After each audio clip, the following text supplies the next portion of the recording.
من كنت مولا فهذا علي مولا. سنو سنو غدیر کی صدا علی علی، سنو سنو غدیر کی صدا علی علی. اعوذ باللہ من الشیطان الرجیم، بسم اللہ الرحمن الرحیم. الحمد للہ رب العالمین، ثم الصلاۃ والسلام علی سیدنا و مولانا ابی القاسم محمد وعلی اہل بیتہ الطیبین الطاہرین ولعنۃ الدائمہ علی اعدائہم اجمعین. اما بعد، فقد قال رسول اللہ صلی اللہ علیہ وآلہ من کنت مولاه فہذا علی مولاه. حدیث غدیر مولا کائنات علی ابن ابی طالب کی امامت اور خلافت بلا فصل پر ایک واضح اور روشن دلیل ہے. اس حدیث کو اگر دیکھا جائے تو سند کے اعتبار سے بھی یہ حدیث ان حدیثوں میں سے ہے کہ جس کو متواتر حدیث کہا گیا ہے، اور دلالت کے اعتبار سے اس حدیث کی دلالت امامت مولا کائنات پر مکمل ہے. اس میں کوئی کسی قسم کا کوئی شبہ نہیں ہے.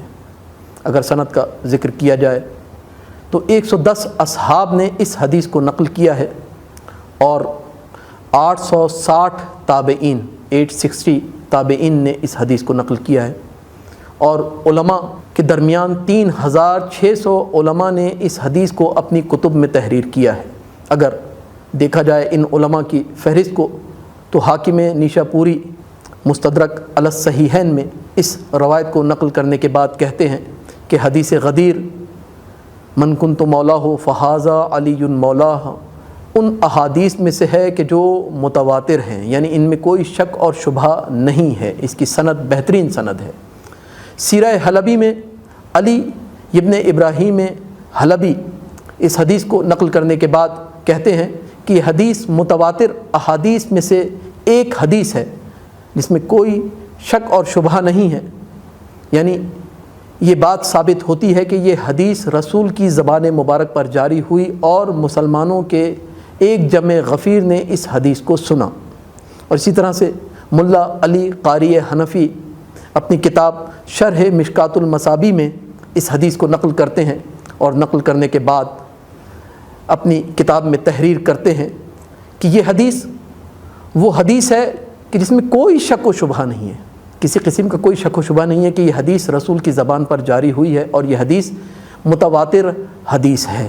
اور اگر دور حاضر کے نقاد محمد ناصر البانی کی کتاب کو دیکھا جائے تو اپنی کتاب سلسلۃ الصحیحہ میں اس حدیث کو نقل کرتے ہیں، اور نقل کرنے کے بعد اس حدیث کے حوالے سے تحریر کرتے ہیں کہ یہ حدیث متواتر حدیث ہے، یعنی ایسی حدیث ہے کہ جس کی سند میں کوئی شک نہیں ہے، جس میں کوئی شک و شبہ نہیں ہے کہ رسول نے اس حدیث کو اپنی زبان پر جاری کیا. بس چاہے اصحاب ہوں، چاہے تابعین ہوں، چاہے علماء ہوں، علماء قدیم ہوں، چاہے اس عصر یعنی اس زمانے کے علماء ہوں، سب نے اس حدیث کو نقل کیا ہے، اور اس حدیث کے تواتر میں کسی قسم کا شک نہیں کیا. یعنی اس بات کو سب نے لکھا ہے کہ یہ یقینی بات ہے کہ رسول نے اس حدیث کو روز غدیر ذکر کیا، اور ذکر کرنے کے بعد مولا کائنات علی ابن ابی طالب کے حوالے سے ارشاد فرمایا من کنت مولاه فہذا علی مولاه. حدیث غدیر وہ حدیث ہے کہ جس کو ایک نہیں، دو نہیں، ہزاروں اصحاب نے سنا،